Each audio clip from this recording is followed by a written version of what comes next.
Hello, what's up, guys? This is TS Football Broadcast. I am here to recap and analyze Sunday's games. First, I do want to say something. They really picked a shitty time for these games. I mean, I didn't mind the Roughnecks Renegades game. I'm like, yeah, I'll be watching XFL anyway. Defenders Vipers game, yeah, that was not fun to manage with my other stuff. It was quite annoying. But I managed, if you didn't watch the game, you didn't miss a whole lot. Now, here's a game where you would have missed a whole lot. Roughnecks at the Renegades. The Texas throwdown. I had some questions. Will the Roughnecks meme bite them in the ass? And will the Roughnecks defense handle the Renegades offense effectively? Yeah. If you watch the game, you already know these questions were answered and then some. So the game started with a touchback. Then PJ Walker, proceeded to overthrow it on first down. Threw a pretty good strike under pressure on second down. And then he hit Sammy Coates, but was called back, which I thought was bullshit, frankly. And then they didn't get the first down, so it was 4th and 5. And then for the Renegades, Cameron Artis-Payne slams a hole for 6. And then he just shoulders the guy for a first down. Then Dunbar gets the first down. Then Jones to Artis-Payne for a really awesome one-handed catch by Artis-Payne. It was pretty incredible. And then after this, Landry Jones promptly throws a pick perfectly to Cody Brown. It was straight to Cody Brown, too. It was bad. It was an awful pick, too. It was like, are you kidding me? And then Walker somehow misses a flat. And then pass interference on Awuzie gets him to the 20. And then Walker almost got picked on a throw in the triple coverage, which was very stupid. He almost gets sacked, and the drive ends with a Costello field goal, 3-0 Roughnecks. And I was having a lot of problems with my TV at this point during the game, too, so I didn't actually see the field goal try. It was pretty annoying. First through the first half, the broadcast was really bad on my TV. I don't know if that's my cable company problem, but it's something the XFL needs to fix because I'm sick of going on live streams for like half a game or considering buying ESPN Plus on a weekly basis. It's kind of like, I don't like it. So my TV is pretty much pumpkin for chunks of the first half. So if I miss something, that's why on Defenders Vipers game, it wasn't as bad, but there were times for Defenders Vipers game where it was like, that was not good. Anyway, back to the recap. Artis-Payne just keeps running great. I mean, throughout the whole game. I mean, especially on the next drive, he is just running good. And then Landry Jones hit Flynn Nagel for a first down. I'm thinking, all right, they're getting stuff going. And then he throws a pick to Dedrick Nicol. I can't speak. Dedrick Nichols. Ferguson bounced it up, but it was also a bad throw because he was smothered. So he's smothered. He bounces it up like a volleyball, and then it's picked. So it's like, it's kind of both their faults. And then Walker proceeded to hit Holly. And then he overthrew a touchdown, and then Costello just booted another field goal. And Landry Jones was picked again. 3rd time in 3 drives. He hit Nicole again, or Nicholas, excuse me. He just didn't see him pop up. It was pretty bad. And then Walker slinged it to Nick Hawley to end the first quarter, 6-0 Roughnecks. Hell yeah. And then Walker hit Nick Hawley on a perfect throw into the back end of the end zone. And he ran in for a 3-point conversion. It's 15-0 Roughnecks. At this point, I'm thinking, oh, brother, this is going to be blowout day. And then the Roughnecks proceed to have a bad kickoff. Lance Dunbar runs a jet sweep for a big first down, and it was like 4th and 10, so this was a big one. And then Jones hits his 6'8" tight end Donald Parman for a touchdown, which I thought was a fumble, and I thought it was bullshit they got the points there. But my opinion doesn't matter. I mean, it does, but not in this sense. I can't just go back in time and be like, this is bullshit. No. After that, the 2-point attempt to Parman was good, so it was 15-8. I'm like, okay, this game might be fixed for the Renegades. And then the Roughnecks running back Williams broke off a pretty great run. And then Walker magic escape trick got called back for holding, which was very irritating because if it not, it would have been very, very good on the stat line. They ended up punting as a result of this. Some other things that happened. How Mummy took a shot in the back from Cameron Artis Payne. The drive did end in a punt, but damn, that had to hurt. He's like an old dude too. He's old. He's got his like towel on. He's got his like back problems. And then he just gets slammed by Artis Payne. I mean, didn't hurt him permanently as far as I could tell, but I was just like, damn. Imagine the conversation in the locker room. I mean, whew, that had to hurt. And then Walker underthrew a deep shot, and then he threw one up for Andre Williams, which somehow got first down. And then the Renegades defense just completely killed the Roughnecks from here on out for the rest of the drive. Highlighted by Frank Alexander pass defense. He batted the ball down. And yeah, they ended up punting. And then Jones almost got picked on for a fourth time on a bad read. And then Browns. Brown blew up the screen for a 4th and long.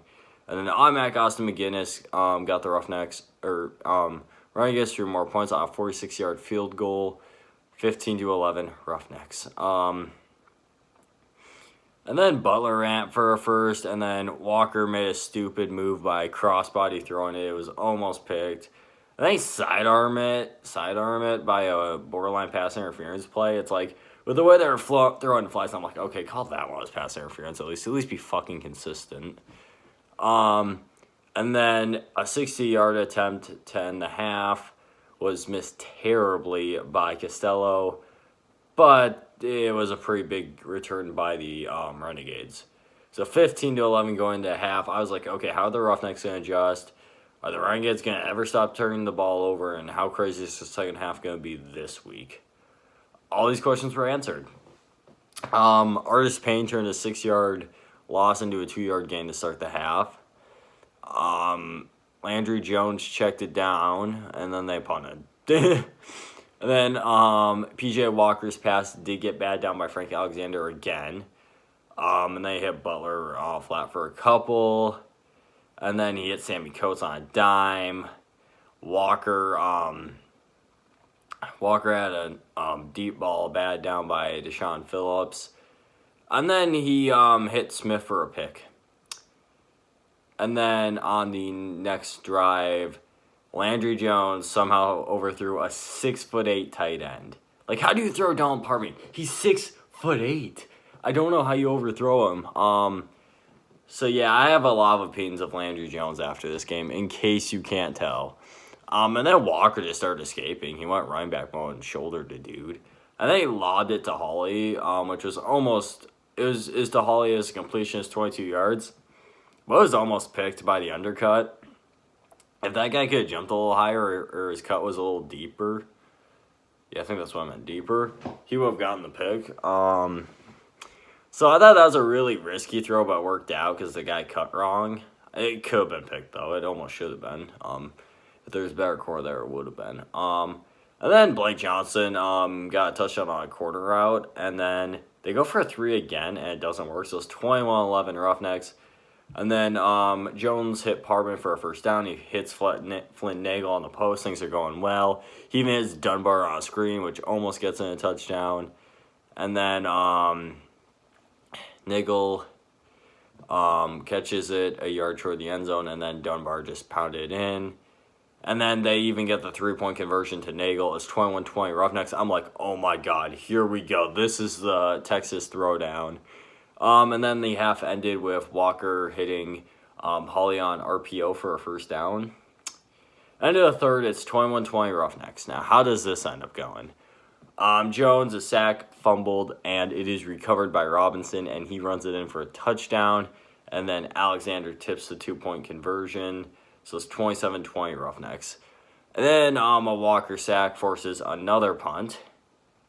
And then a very not good play happens. Landry Jones, quarterback sneak, it gets a first down. That's really good ends. He hurt his knee, and then Philip Nelson came in for him. I felt really bad for him. Landry Jones. Like, if he hadn't gotten hurt, I would be ripping him to shreds over this game. But he got hurt, so it's like, I'm not going to rip a hurt guy to shreds. Although he should have had 4 to 5 picks. Philip Nelson then came in for him. He got him down the field. Well, the pass interference got him in the field goal range. But then I threw a pick to Gates. The receiver did kind of bumble it up and around, so I was like, well, I don't know how much of that pick was actually Philip Nelson's fault. I'd say 50-50. But then the game ultimately ended on a P.J. Walker to, I want to say Carlos Malone. No, it's not Josh Malone, is it? I think it might be Josh Malone. To Josh Malone, and it was a first down. It sealed the game. Now, the Roughnecks defense pretty much played great, and then the offense just played not to lose. As for the Renegades, turnover prone, killed them again. Very sad for Landry Jones. I hope he's not out too long. Also, Landry Jones should have had 5 picks. He was pretty bad. He took too many dumb throws. I don't want to say he took too many chances because some of those were like check down size, but I think Jones just needs to be smarter. Needs to read his coverages better. Just a lot of that stuff. The one thing the Renegades did do amazingly well was shut down Cam Phillips. Like, he had 1 reception the whole game, I think. Let's look at the stats, speaking of stats, because I think he only had 1 reception. That's the only reception I remember. Okay, where is he? Yep, 1 reception, 9 yards. So let's get into team stats before we get into it. The Roughnecks were, as you would expect, more efficient on third down, 46% to 27%. The Roughnecks actually outgained the Renegades, 307 to 291. See, a lot of the stuff wasn't a big thing for me except for the third downs and the turnovers. Penalty yards, the Roughnecks were actually more penalized with 57 yards to the Renegades 43. And the turnover difference, 1 turnover for the Roughnecks, 5 for the Renegades. That made a big difference, a very big difference. The Renegades also had 6 quarterback hits and 10 passes defended. So they the Renegades defense was playing great, and the Roughnecks defense was playing great, and the Renegades offense was playing bad. James Butler only had 39 yards. Yo, he was low-key balling he didn't get a lot of yards, but he was balling, man. He was getting this stuff going. P.J. Walker had 17 yards. P.J. Walker went 25 of 41, 239 yards, 2 touchdowns, 1 pick. Yeah, that works. I didn't think he was... I think he is pretty much game manage and you're fine type deal with how the defense played. Nick Hawley had 8 receptions for 97 yards and a touchdown. Obviously, they don't have a tight end on their team, so it's kind of weird for me whenever I look at them. Like, these are all receivers. Keenan Lewis had 6 receptions for 53 yards. Sammy Coates had 2 for 16. Jackson Hawley also had touchdowns. And then Cam Phillips, as I previously mentioned, 1 reception, 9 yards. Defensively, the Roughnecks had... what? I can't read that. What's that say? Edmund Robinson. Yeah, it took me a second, guys. I'm getting old. I might need to get glasses. He had a sack, a quarterback hit, and a tackle for a loss, and a forced fumble, and a fumble recovery. He was pretty good. Brown had a quarterback hit and 2 tackles for a loss, and a pass defense. Gates had a pass defense. Huff had an interception and a pass defense. Nichols, as I mentioned, had 2 interceptions. He also had 2 pass defenses. Harris had 4 pass defenses. Leones had a tackle for a loss. Crawford had a tackle for a loss and a pass defense. Maxey quarterback hit. Walker. I don't think that's P.J. Walker. Actually, that is P.J. Walker, maybe. P. Walker, number 11. I swear, that can't be P.J. That was P.J. Walker. P.J. Walker had a quarterback hit in this game. I didn't think I read the stats right. Okay, P.J. Walker had a quarterback hit, and Wright had 2 quarterback hits. Now let's get into the Dallas Renegades. Lance Dunbar had 9 attempts for 48 yards, 1 touchdown. Cameron Norris-Payne had 12 attempts for 31 yards, no touchdowns. I actually didn't think they were... This is kind of a common theme. I don't feel like running backs have low, yards until I look at the stat line. I'm like, oh, they didn't have that many yards. Ultimately, Landry Jones had 1 rush for 2 yards as well. The rush he got hurt on. He was 25 of 38, 205 yards, 1 touchdown, 3 picks. Yeah, he was not good statistically, and as my recap mentioned, he wasn't really good anyway. I was kind of light on him because he did get hurt, of course, and I'm like, oh, knee injuries, not getting a whole lot of practice before that anyway, so I'm like, I'm not terribly hard on him. Now, if he was healthy through the whole game, I would have ripped him a new one, just clarifying. And then Philip Nelson went 1 for 3, 11 yards. Nothing good there. And a pick. And then Flynn Nagel had 6 receptions for 76 yards. Parman had 6 for 56 and a touchdown. Artis Payne had 5 for 23. Dunbar had 2 for 17. Yeah, nothing else was really worth mentioning on their offense, except for the fact that they just need to run 2 running back formation every single play. Abernathy had a sack, quarterback hit, and a tackle for a loss. Phillips had pass defense. Smith had a tackle for a loss, interception, and pass defense. O'Kee had pass defense. Lalu had a tackle for a loss. Robinson had a quarterback hit. Rivers had a quarterback hit and a pass defense. Folson had 2 quarterback hits, and Alexander had 3 pass defenses. And I mentioned those. Oh, yeah, the final score of the game was 27-20 Roughnecks. In case I didn't say that. All right, now let's get into Defenders Vipers. My questions were, will the Defenders just bounce back, and can the Vipers win the game and score without Quentin Flowers? Both those were surprising answers. The Defenders' first drive was a Donald Pumphrey stuff. Him slipping on second down, and Landry Jones, or not Landry, Cardell Jones overthrowing Tompkins on third down. And they punted. As for the Vipers, Cornelius hit Tolver for a couple on first.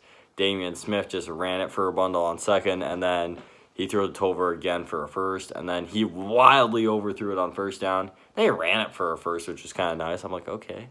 Smith ran it for a couple. Smith was just short of a first, though. And then too many men on the field for the Defenders gifted them field position.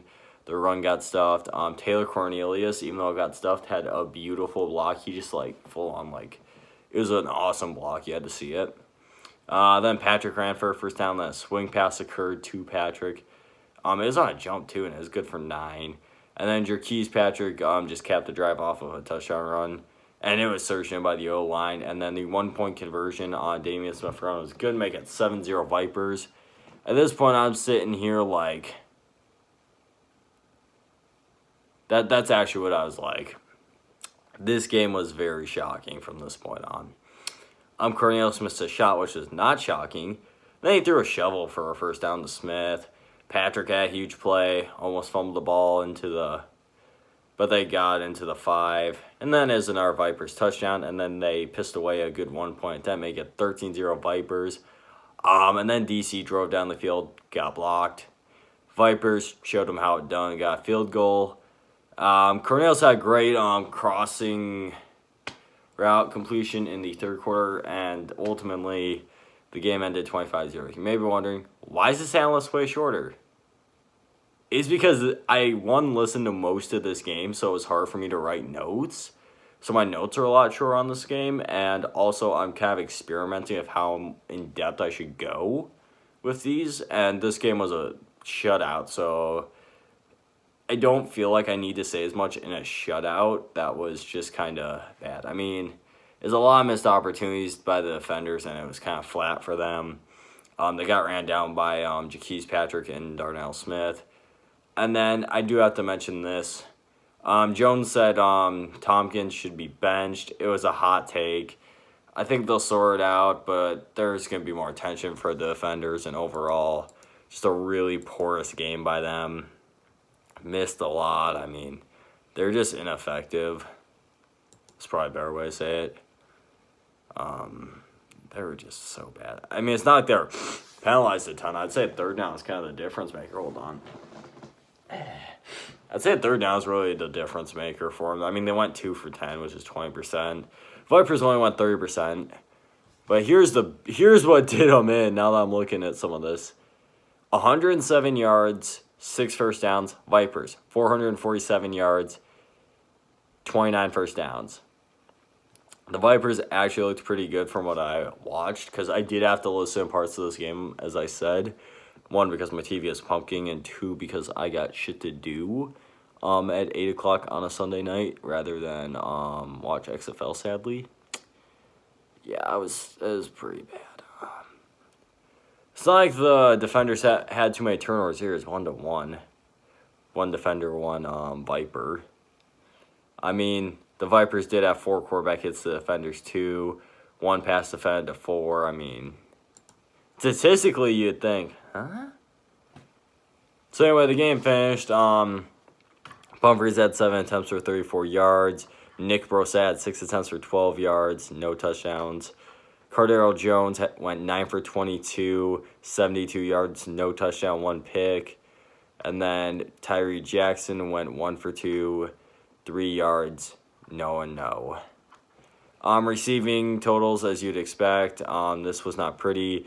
Tompkins had no yards. Duper had no yards. Rocket Ross had 3 receptions for 18 yards. Eli Rogers, 4 for 25. And Humphries, 3 for 32. As for the Vipers, they just dominated time of possession. I wonder if the time of possession can be shown here, because I think that was the difference maker from what I was listening to. Okay, they don't show time of possession. Dicks. Oh, here, you can see it. 39 offensive plays to 80.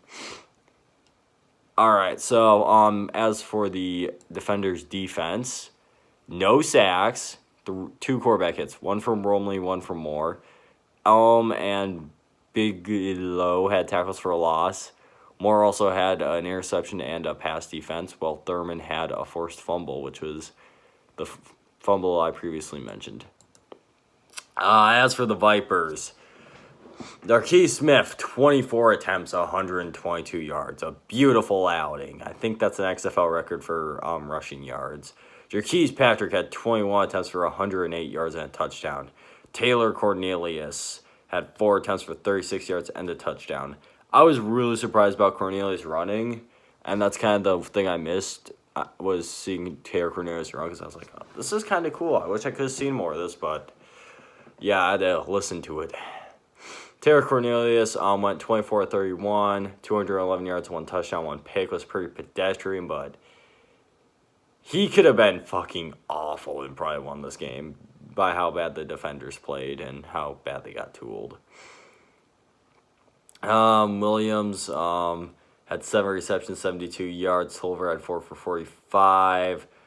Goolsby had 3 for 41. When the hell did Goolsby get a reception? He also had the sole touchdown, so. As for their stats defensively, Northrop and Guacham each had 1 sack. Guacham also had 2 quarterback hits and a tackle for a loss. Northrop had 1 tackle for a loss and 1 quarterback hit. Richardson copied him as well with 1 quarterback hit, 1 tackle for a loss, but he was original in having a pass defense, which Kelly, Handman, and Trey McFadden also had. Trey McFadden also had the pick, and Watcha had the tackle for a loss. I don't think that's Trey McFadden. Tavares McFadden, excuse me. I'm so sorry. That was my bad. Guacham also had the blocked field goal. Yeah, I was really shocked by this game. Now, I did miss chunks of it. Listening to it, of course, isn't the same as watching, so obviously my analysis for this game isn't going to be as in-depth, but it was a 25-0 shutout. I don't really need to say a whole lot. I mean, Yeah, it was just not good. Now, I'm going to leave a few closing questions for the defenders. What the hell is happening? For the Vipers, it's kind of like, okay, yeah, you guys have been trending up the last couple of weeks. With the defenders, it's like, they've fallen off the face of the earth. Like, holy crap, I don't know what to make of it. It's like, I don't know, my rankings this week are going to be much harder to make now that I've seen the defenders get their asses kicked 2 weeks in a row, shutouts. With the Guardians, that's another time from, like, what, number 4 to number 8? With the defenders, it's like, over the last 2 weeks, they've been shut out. Do I throw them down to number 8 or what? I don't know what I'm going to do with that. Anyway, guys, thank you all for watching. Like, comment, subscribe. Pray to God the XFL does not have a 3 o'clock, 6 o'clock spread again. That was terrible for watching for me. So have a nice day. Like, comment, subscribe. Twitter in the description below. Have a nice day, and goodbye.